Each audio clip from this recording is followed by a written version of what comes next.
Think globally, act locally. This is a speech from 5 to 7 minutes, and as I said, it's project number 4 from the basic manual, and it's how to say it. So it has 2 primary objectives there. This first is choosing words and grammar that communicates clearly the theme and then appeals to our senses. And then the second objective of the speech is to eliminate jargon. And in this speech, so he's going to address the subject of, well, things that we all can do to leave the world a better place for our children and our children's children. In fact, to build on that idea, some of the Indian tribes think you got to think of 7 generations. And that is a good thought. And so Travis has been an activist for our ecology for most of his adult life. And it's going about simple things that we can do to have less impact on our planet and its resources. And he walks his talk by living totally off the grid. In fact, I'm impressed that he built his straw bale home. And including through this whole process of how he just works in his relationship to the community around him and the world around him. So please welcome to Travis, and the theme is, his speech is, think globally, act locally. Travis.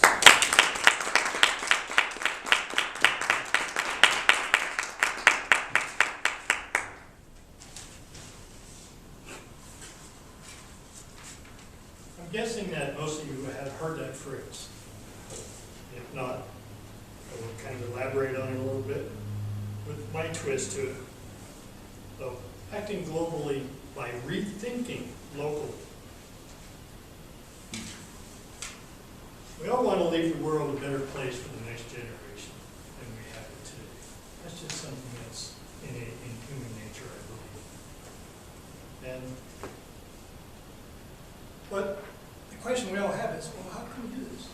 How can we really leave a legacy behind that we cared for the future generations? And that we strive, I'm sure, to do this. Because with all the environmental issues that we see going on in the world today, there's many, and they're huge. It can be very overwhelming when you look at the big picture.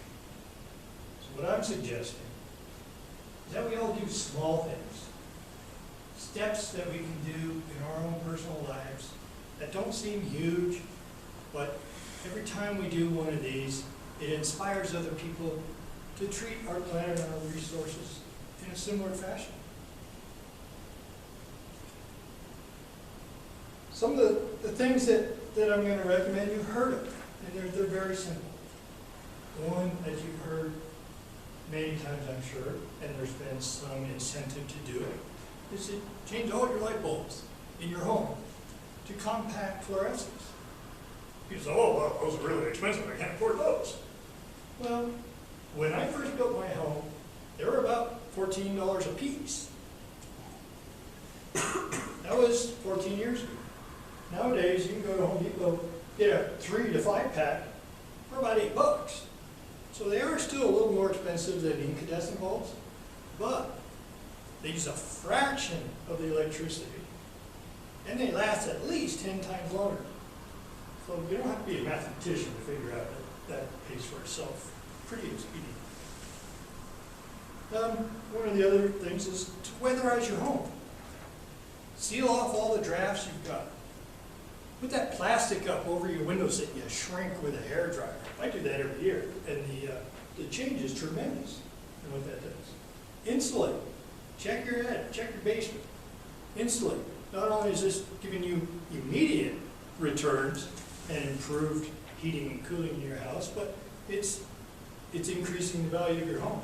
If you ever consider resale or leaving it to your children, they're getting a better home because of the forethought that you had in dealing with the weather issues. Other things you can do is that I do, Kim does, and many people are starting to do now is use photovoltaic panels for your electricity. People say, oh, solar, I can't afford that. Well, right now here in Colorado, between the rebates and the tax incentives, you can get almost 60% of that back.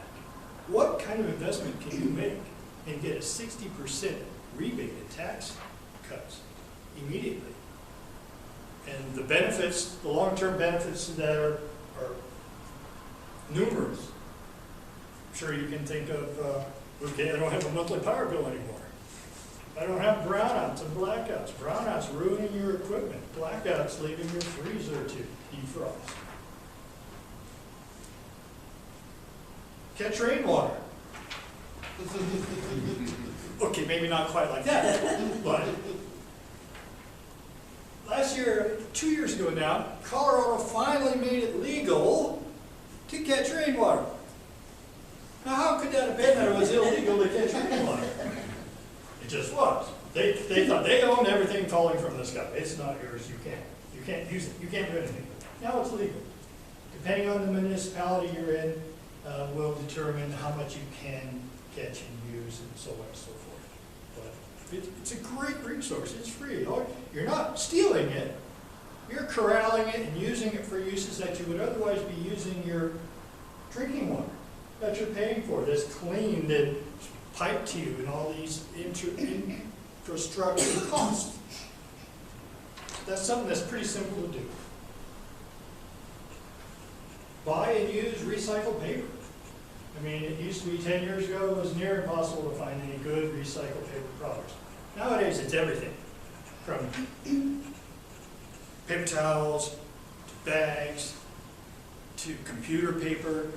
I mean, it just makes sense to save the forests, hundreds of acres per person you would be saving, plus it's not going into the landfill. We know our landfills are a huge issue. So that's one other way that you can do that is very easy. How about hanging your clothes out to dry instead of using a dryer? I don't care if you have an electric dryer or a gas dryer. Those are costing you and everybody else in huge environmental use that we don't really need to do. Here in Colorado, come on, with our dry air, I hang my clothes all year long. Okay, sometimes I have to hang them indoors. But even if you hang them outdoors, when it's as cold as it is, hey, if nothing else, they freeze dry. You just take them in the house and you stand them up in the corner until they thaw out and you can pull them. How about driving your car? How many times do you jump in your car? I need a quart of milk. You jump in the car, boom, down to the 7-Eleven, get a quart of milk, come back up. Oh man, we're out of bread. Boom, back down to the 7-Eleven, get another loaf of bread. Well, make a list. Now, people live way out in the mountains like I do, many of my friends do. You should see our list. When we come to town, it's like this, you know, because we've got to do all those things in the most economical fashion we can. So do the same thing. When you're at home and you think of something you need, write it down. Don't just run to the store. Make your list, go through all this stuff, make one trip, go out there and do it all. And you'll have much more time to stay at home and do more fun things. Ride your bicycle. Instead of driving your car all the time, oh, this time of year that might not be so fun, but you know, when you can, do it. Not only is it good for the environment, it saves wear and tear on your car, the exercise is priceless. Drink water. Instead of soda with artificial sweeteners, without all the other things that are out there to drink that aren't good for you, drink water. This is what our body needs. You're saving money by not buying all that stuff. You're saving resources. It's just a really good idea. All of these are small steps that we can do in our lives to leave the world a better place for our children and our children's children. So, by rethinking how we act locally, we can change the impact that we have globally. Thank you.